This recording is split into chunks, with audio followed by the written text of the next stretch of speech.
La plupart des passagers que vous verrez à bord d'une voiture taxi viennent ou repartent d'un organisme de la santé. Il n'y a pas de travail, pas d'école, pas de centre d'achat. Donc... Oui, votre adresse, c'est quoi? Comme presque toute l'industrie du taxi, 80% de la flotte reste à la maison et ceux qui circulent encore ne roulent pas sur l'or. Je vais rentrer des fois à la maison quand je suis chanceux avec 30 $. Quand je suis pas chanceux, je suis dans le rouge parce que tout ça, ça coûte de l'argent. Ça prend jusqu'à 10 minutes à ce chauffeur pour désinfecter sa voiture après une course. Les produits désinfectants sont à sa charge.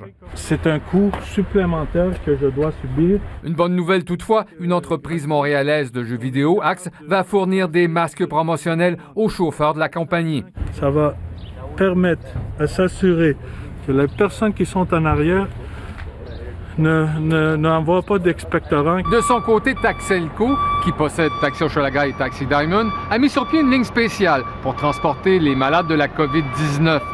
Sur presque 2200 chauffeurs, il y en a une centaine qui ont accepté de conduire ces malades dans plusieurs institutions de la santé. J'étais partant. Il y a des humains qui ont besoin d'aide. Les taxis peuvent devenir rapidement des vecteurs du virus par les personnes infectées ou qui vont passer un test qui s'avérera positif. Le pari qu'on a fait, c'est que les gens qui doivent prendre un taxi, si on les refuse sous prétexte qu'ils ont potentiellement le COVID, bien, ils vont juste dire qu'ils ne l'ont pas. Puis après ça, ce ne sera pas possible de faire de la prévention. On se trouve actuellement au bureau du taxi. C'est un autre problème pour les chauffeurs propriétaires.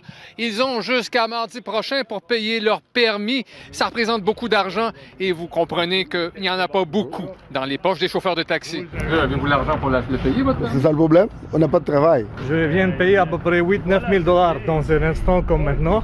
Je sais même pas, mes voitures sont stationnées. C'est zéro rentrée d'argent depuis 2 semaines. Le bureau du taxi nous dit réfléchir sur le problème.